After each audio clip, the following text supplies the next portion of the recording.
In the end, it's not the years in your life that count, it's the life in your years. Abraham Lincoln said these true words. In this video, we remember some celebrities and look at the life they put in their years, although in some cases there were only precious few of them. Although it may feel awkward to leave a like with an obituary video, I ask you to still do it. This helps this channel a lot. Rodney Rogers, Jr., a Durham, North Carolina native who became one of basketball's most resilient figures, passed away on November 21, 2025 at age 54. His legacy transcends the court, embodying the values of perseverance and community service that defined his life after professional athletics. Rogers' basketball journey began at Wake Forest University, where he transformed the program from years of struggle into a powerhouse. The ACC Freshman of the Year in 1991, Rogers led the Demon Deacons to their first NCAA tournament appearance in 7 years. By his junior year in 1993, he was named ACC Player of the Year and earned first-team All-American honors. His college jersey, number 54, was retired by Wake Forest in 1996, a rare honor marking his singular impact on the program. The Denver Nuggets selected Rogers with the 9th overall pick in the 1993 NBA Draft, launching a 12-year professional career across 7 teams. He averaged 11 points per game and became known for his versatility and work ethic. His finest professional moment came in 2000 when, as a member of the Phoenix Suns, Rogers earned the NBA Sixth Man of the Year award, averaging 13.8 points and shooting 43.9% from three-point range while coming off the bench. On November 28, 2008, Rogers' life altered dramatically when an all-terrain vehicle accident left him paralyzed from the shoulders down. Rather than retreat from public life, Rogers channeled his experience into helping others facing similar circumstances. He founded a charitable foundation dedicated to supporting individuals with spinal cord injuries, embodying the same determination that characterized his athletic career. In recognition of his inspirational journey, the Top 100 Camp established the Rodney Rogers Courage Award in 2016, honoring athletes who display exceptional resilience and character. Rogers' influence extends far beyond basketball statistics, touching countless lives through his unwavering commitment to helping others overcome adversity. Udo Kier moved through cinema like a specter, commanding attention through sheer presence and an unwillingness to be ordinary. The German actor, who died on November 23, 2025, in Palm Springs, California, at 81 years old, leaves behind a filmography of over 200 works that redefined what a character actor could accomplish. Born in Cologne during World War II, Kier entered the world dramatically. Minutes after his birth, the maternity ward was bombed. His mother pushed his crib into a sheltered corner, and both survived. This early brush with chaos seemed to mark his trajectory through life. He would become a master of the unclassifiable, the transgressive, the mesmerizing. Discovered in London as a teenager, Kier launched a career that bridged the experimental and the mainstream with astonishing grace. He worked with Paul Morrissey and Andy Warhol in the early 1970s, then became a recurring collaborator with Lars von Trier, appearing in 9 of the Danish auteur's films. His roles under Fassbinder's direction demonstrated technical brilliance and emotional depth. Yet he moved as comfortably through American studio productions as through European art house cinema, appearing alongside Keanu Reeves and River Phoenix in Gus Van Sant's masterpiece, My Own Private Idaho, and later bringing menace and eccentricity to Hollywood blockbusters like Blade, Armageddon, Ace Ventura, Johnny Mnemonic, and Breaking the Waves. What distinguished Kier was his absolute fearlessness. He inhabited villains and visionaries, rent boys and grotesques, bringing an intensity that elevated every frame. His piercing gaze and distinctive accent became signatures of cinema itself. He worked with directors ranging from Dario Argento to Werner Herzog, from the visionary to the experimental. In his final years, he continued accepting challenging roles, working on projects with Hideo Kojima and appearing in international productions that showcased his enduring versatility. Kier's partner, Delbert McBride, announced his death. The actor had lived in California for decades, maintaining a career that spanned nearly 6 decades without compromise or repetition.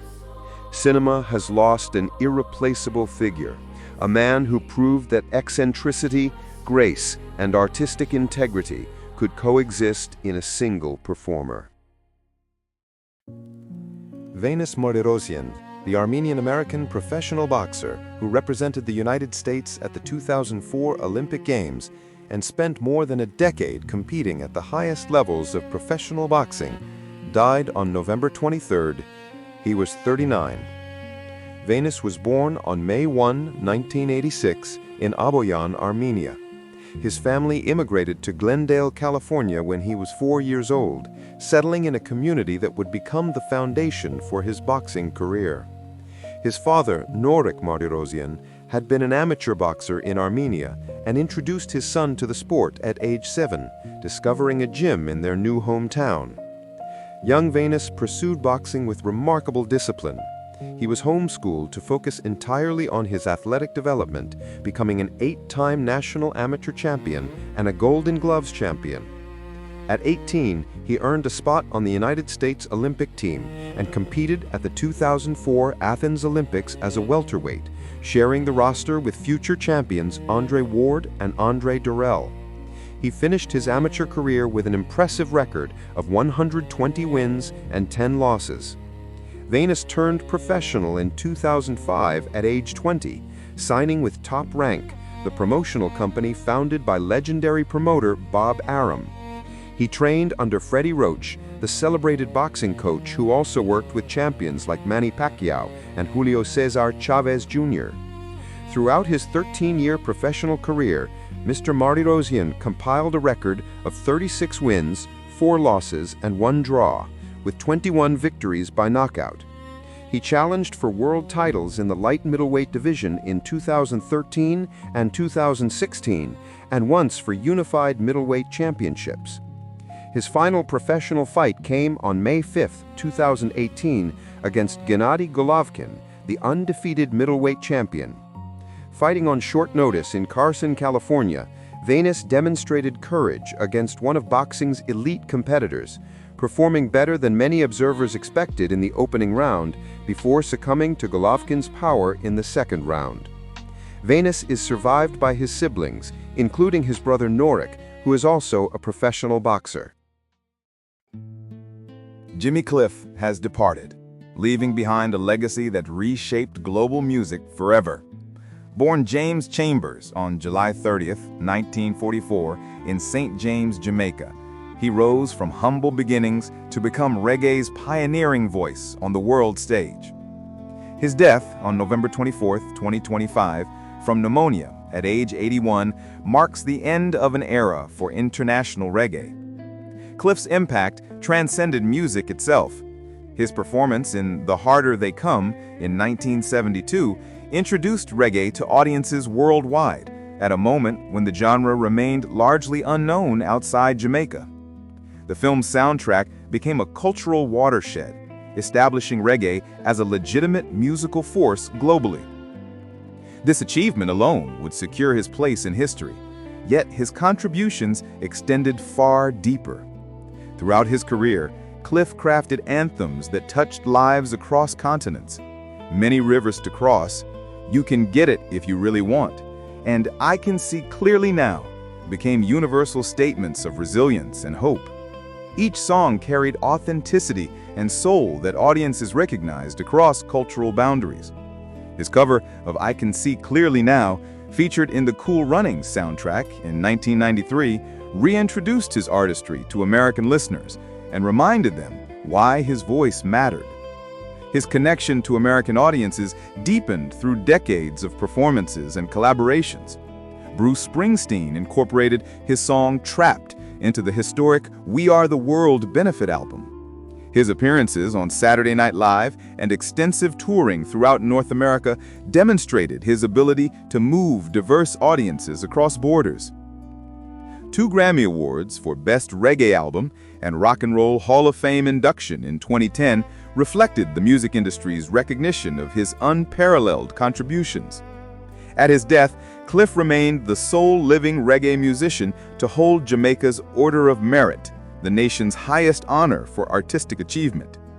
Beyond statistics, Cliff embodied something deeper, an unwavering belief that music could transform lives. Former students and listeners testified to how his songs inspired them through difficulty. His music healed, challenged, and uplifted generations worldwide. Pamela Hogg, the visionary Scottish fashion designer who transformed latex and neon into instruments of rebellion, passed away on November 26 at a London hospice, aged 66. Her fearless aesthetic shaped generations of performers and artists who sought to escape convention through her provocative creations. Hogg's journey began not in design school, but on the dance floor. In the early 1980s, she stitched her own clothes to gain entry to the Blitz Club, that legendary temple of New Romanticism where David Bowie and Billy Idol commanded the door. What started as a ticket to admission became a revolution. Her 1981 debut collection announced her arrival as an uncompromising voice in fashion, one who would never bow to commercial pressure or aesthetic trends. Her influence rippled across the Atlantic, captivating American icons who recognize in her work a parallel to their own artistic defiance. Lady Gaga's boundary-pushing visual language found kinship in Hogg's graphic intensity. Taylor Swift and Beyoncé sought her designs for moments demanding transformation. Rihanna embraced the raw sexuality and boldness of her pieces. These collaborations demonstrated how Hogg's radical vision had penetrated the global mainstream, from London's underground to America's stages. Yet she remained defiantly independent, personally creating 90% of her pieces in her East London studio, never surrendering to the conventional fashion system. Her collections referenced classical mythology, personal visions, and fierce women she admired: Sinead O'Connor, Joan of Arc, Diamanda Gallas. Beyond fashion, Hogg was a musician and visual artist, embodying the creative polymathy she cherished. She designed the Brit Awards trophies in 2016, leaving her mark across different mediums. Her exhibitions, including the revelatory Divine Disorder, presented fashion as high art, worthy of gallery spaces. Hogg leaves behind more than garments. She leaves a philosophy that style can be uncompromising and that authenticity in expression transcends fashion entirely. In a world of beige conformity, she remained incandescent until the end. Ingrid van Bergen, the German cinema icon whose raspy voice and commanding presence defined post-war European film, has died at age 94. Born on June 15, 1931, she passed away on November 28, 2025, in Eindorf. Over more than 170 film and television productions beginning in 1954, van Bergen became one of the most recognizable faces of 1950s and 1960s German cinema. She starred alongside Kirk Douglas in Town Without Pity, 1961, and William Holden in The Counterfeit Traitor, 1962.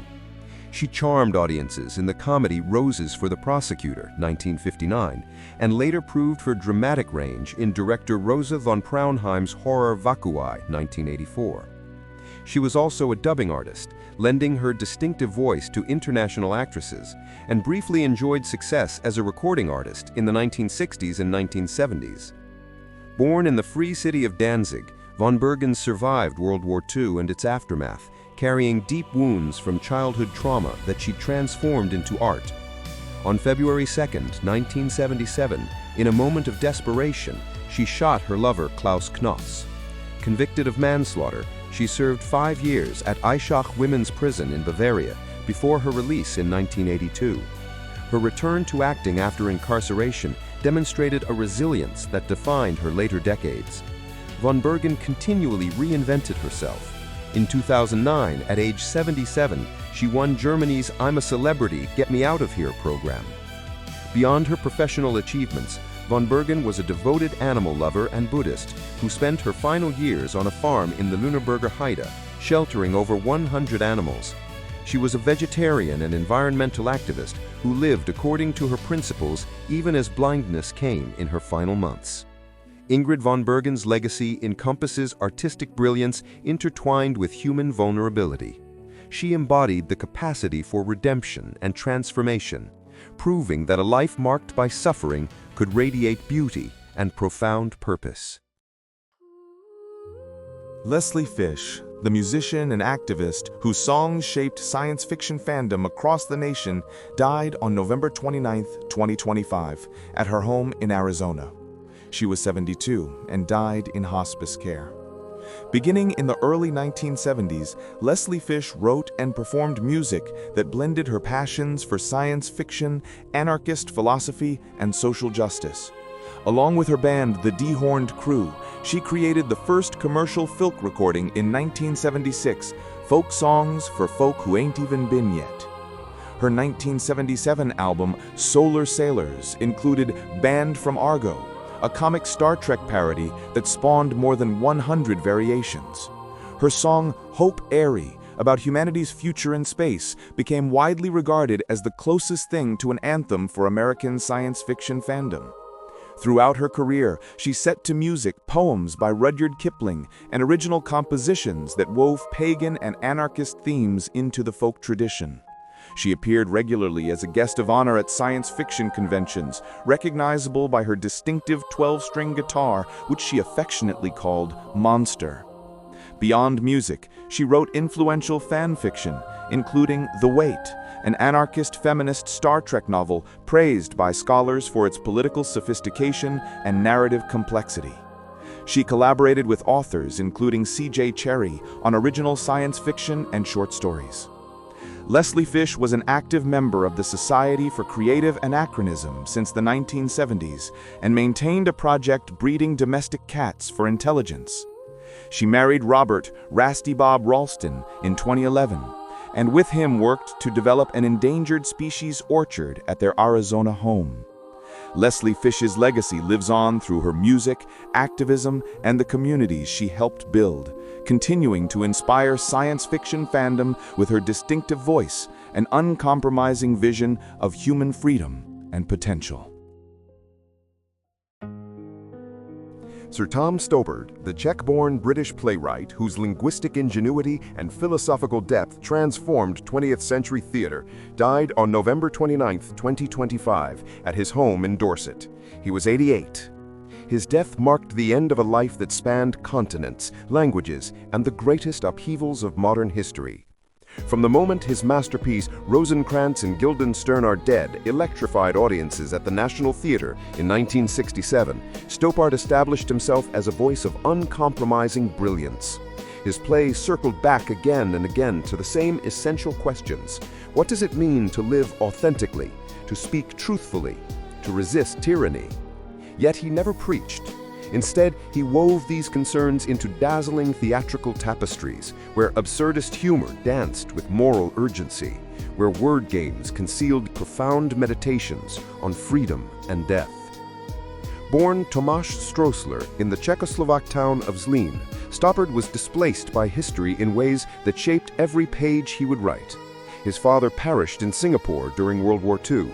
As a young refugee, he moved from the Far East to boarding school in Darjeeling before finally settling in England at 14, becoming, as he described it, an honorary Englishman while remaining, in some essential way, a perpetual outsider.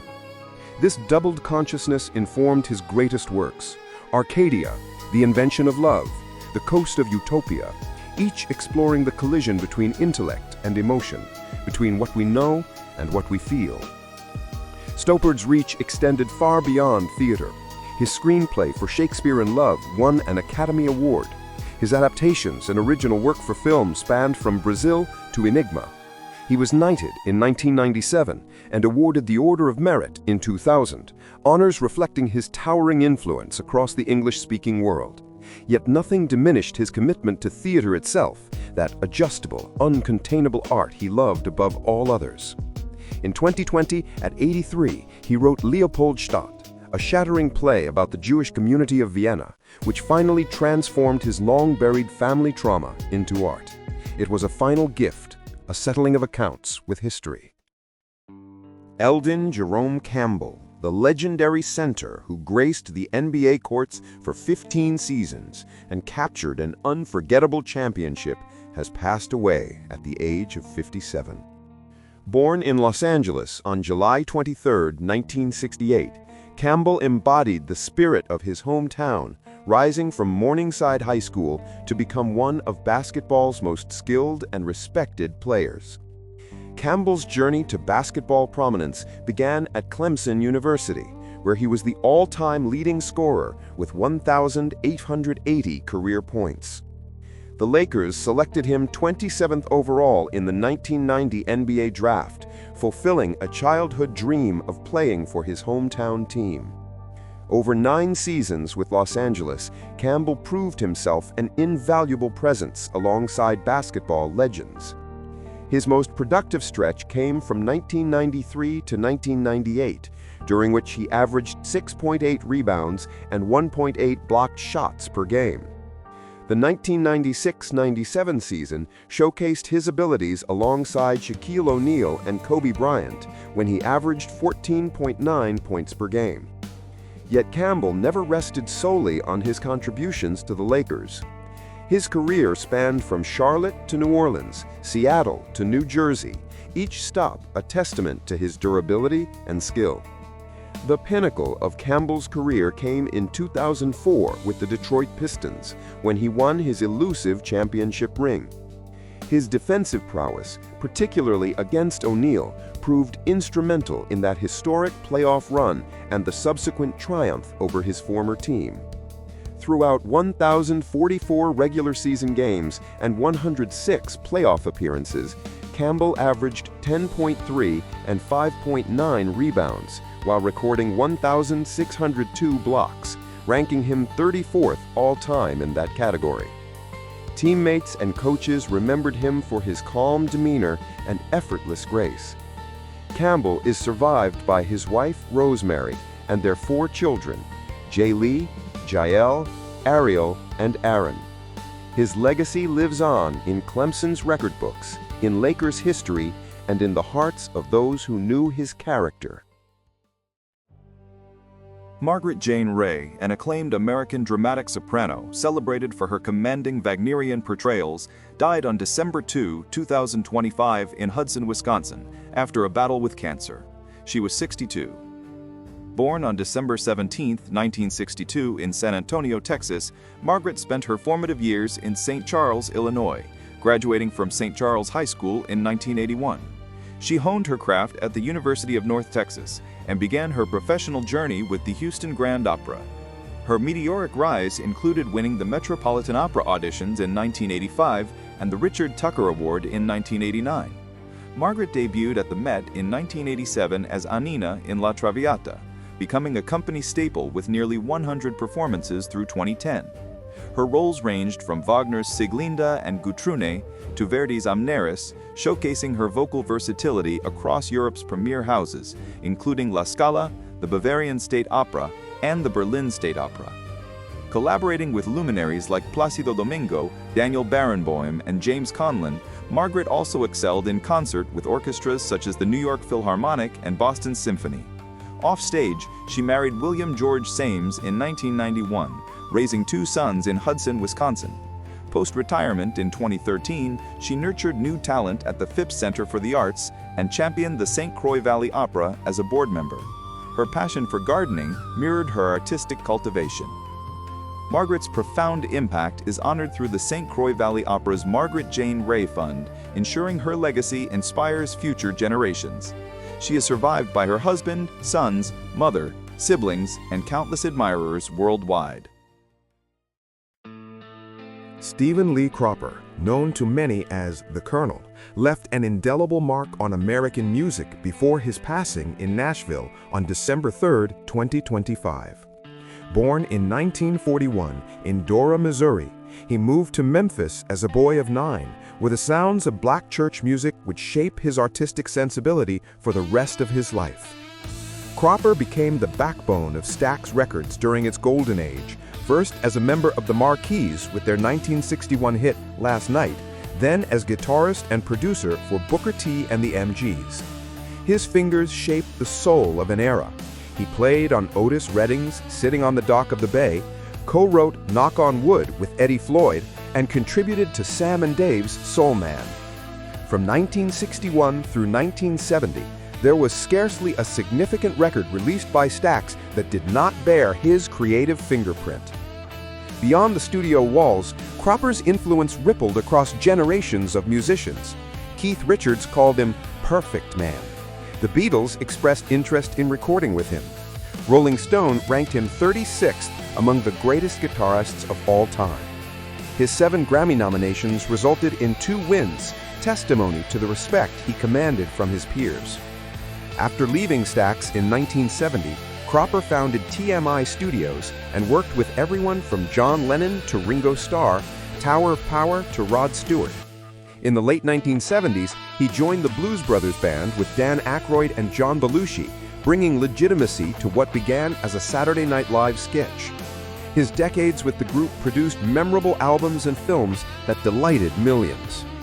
Cropper moved through his career with quiet professionalism, never seeking the spotlight, yet fundamentally shaping the sound of soul, rhythm and blues, and rock music. He remained active well into his final years, releasing albums and collaborating with younger artists like Billy Gibbons of ZZ Top. His technical mastery, coupled with an instinctive understanding of how guitars could serve a song rather than dominate it, made him irreplaceable. Stephen Lee Cropper leaves behind a catalog of music that will endure as long as people care about authentic American soul. His legacy rests in the songs themselves, still moving hearts more than half a century after they were first recorded. Cary-Hiroyuki Tagawa, born in Tokyo on September 27, 1950, departed this world on December 4, 2025, leaving behind a legacy woven through decades of compelling performances and an enduring commitment to martial arts mastery. The son of a Takarazuka actress mother and an American serviceman father stationed across Fort Bragg, Fort Polk, and Fort Hood, Tagawa embodied the bridge between two cultures, carrying within him the duality that would define his artistic journey across continents and screens. Beginning his acting career at 36, Tagawa demonstrated that extraordinary paths rarely follow conventional timelines.